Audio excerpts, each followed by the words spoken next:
he asked Lauren to marry him, right? Like, he was there yesterday. Yeah. And he said, get him on the phone. Clear as day. So Jennifer calls him, and he's doing this crying thing, and he's like, Dad, I'm on my way to see you. And Dad said, listen, don't come to see me. I love you. You have your own life to live. Don't come and see me. And he was like, okay, but, I'm sorry for everything that I said. I'm sorry if I put you through anything while you were alive. I'm so sorry.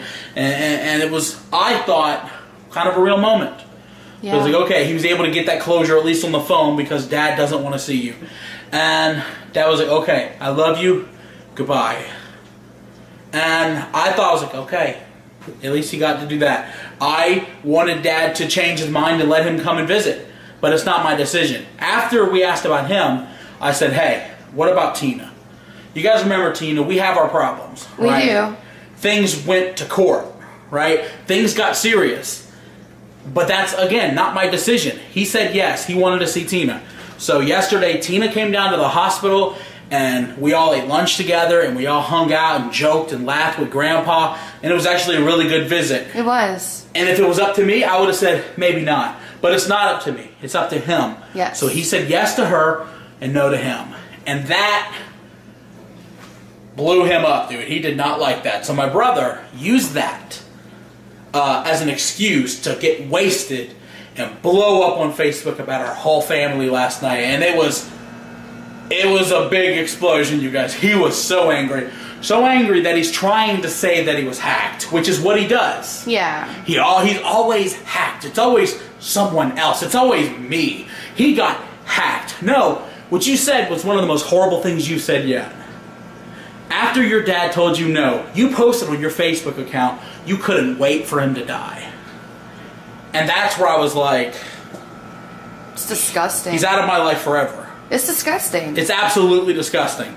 He's officially gross. He is officially the most disgusting human being that I've ever seen in my life. And I was like, you know what? Washing my hands with him. I'm absolutely finished. And I saw him running his mouth, and people started sending me some of the stuff that he was saying, and I'm going to address it for all of you right now. And the reason I'm addressing it right now is because if something was to happen to Dad, God forbid soon, I won't have the strength to do it afterwards, because his plan is to wait until Dad dies, or as he called it, my cash cow. As when his cash cow dies, he's not a cash cow. He's our father. Yes. No, he's my father. And we love him a lot. And we want him to get better. And it's disgusting to say that. So when he says when his cash cow dies, he's going to do a tell-all interview, and he's going to bring our channel down in flames because he thinks he's still got that Kurt Cobain swag. He still thinks he's Kurt Cobain. He said he's more like Tupac. All eyes on me. No, dude, you're not like Tupac. Oh, God. Okay? When my dad dies, I'm going to tear their channel down and there'll be nothing. And this is what I'm going to say. Well, guess what, dude? Let me respond to every allegation that you're about to make. I cannot believe you're doing this again. I have to do it again. I know. Because I'm not going to be able to afterwards. And in case but this time we can laugh at it. Because it's really embarrassing at this point. I'm over it at this point. You know, back when he was living with us, he was like, yeah, man, doing YouTube, right now you for YouTube is like Mortal Kombat. You know what I mean? You got to keep going up and battling new people. And I'm at the top. I'm the final boss. I'm the final boss, man, and I got that swinging power. Oh, guys! No, you don't. You got no power. You don't even got a YouTube channel anymore. You're at the top of the mountain? You're the final boss? Okay, let's do this. So, the first thing that he's going to say is that Dad molested a family member. Let's just say it straight up. He always turns to sexual assault. And I'm going to tell you why he turns to sexual assault. Number one, you say our father molested a family member. Find a charge. Find a charge or you're going to end up getting sued. Of course, what can I sue you for? I bought the tent. That's the first thing. That's his first allegation. And you guys know damn well that that is absolutely false. And there's a reason he can't find the allegation, but there's also a reason why he's saying it. And I'm going to let you guys know right now. So, if you haven't been following, he loves to use the R word. And I don't want to say it because it's disgusting. It's not, but you guys know what we're talking about. You know what we're talking about. He said about Isaac's wife and kids. He was like, yeah, I'm going to blank the wife and kids. One of our close family members, he said he's going to blank her daughter. He told me if his own daughter was blanked by a Mexican, he would laugh about it. He said this about Isaac.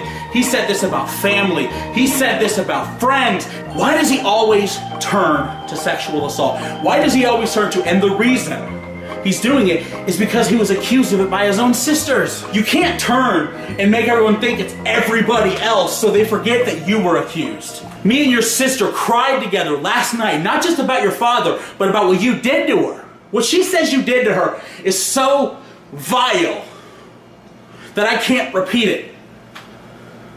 But what you did to your sister, and then you went on Drama Alert, and you were like, yeah, man, she was asking for it. No, she wasn't, bro. She was 9 years old. That's a mental problem. That's a mental problem. You're disgusting. Don't blame other people for what you did. You're the one the allegation was made against. Nice try. Number two, he's going to say that Bridget was underage when we started dating. And I told you guys myself, Bridget was 16 years old, I was 21 years old, and we started dating. You were absolutely right. Bridget was 16 years old, and I didn't know it. He's going to say I did know it. Whatever. Where's your proof? I had no clue that Bridget was the age. She said she's a liar, okay? No, I lied about it because I wanted to date you. However, I don't care if she was 15. We're going on 10 years together. I'm eventually going to marry her. My father cried in my hands and said he loves that I have Bridget. And you know what? So am I. So if the relationship got started when she was 15, so be it.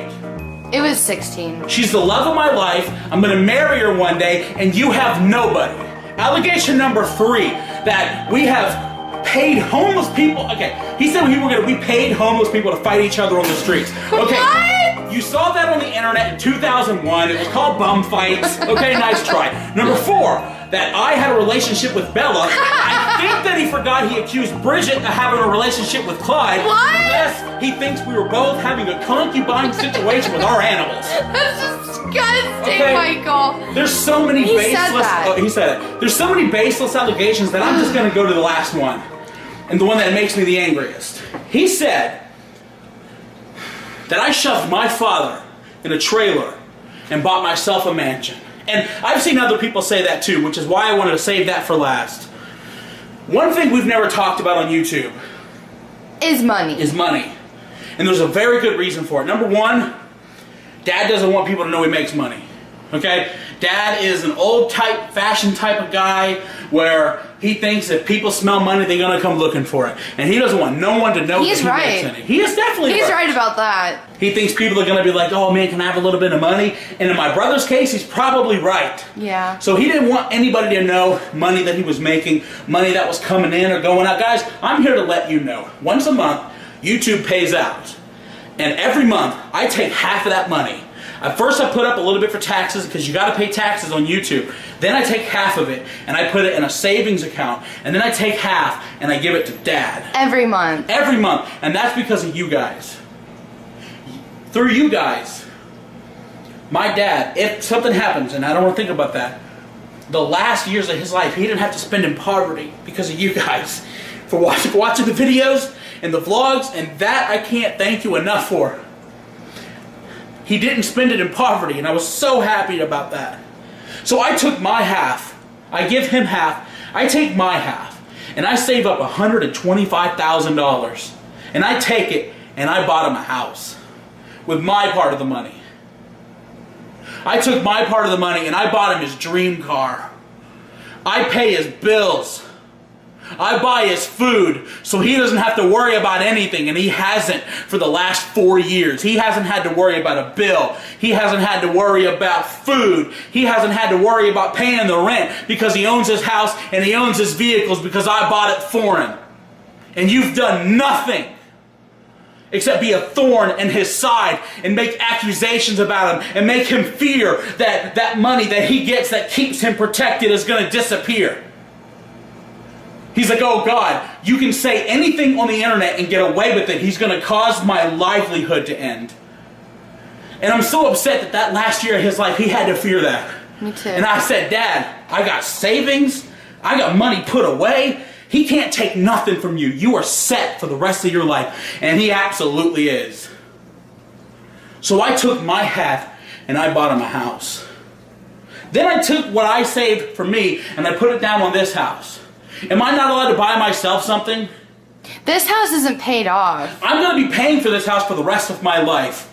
If Dad didn't want that house, he made as much money as I did. He had just the same opportunity to move, but he did it because he loved that house. We cried and held each other because he loved that house so much, because it meant so much to him, because it meant he never had to pay rent again. Guess what? He held me and cried recently too. You want to know why? He was upset. He wasn't upset that he's in the hospital and he's sick. He accepts that. He knows that. He understands that. He was upset that his name has to die out with you. He looked at me and he said, I wish I named you after me instead of him. And Dad, I wish that too, because I would have carried on your legacy. I would have carried on that name. So there's your allegations.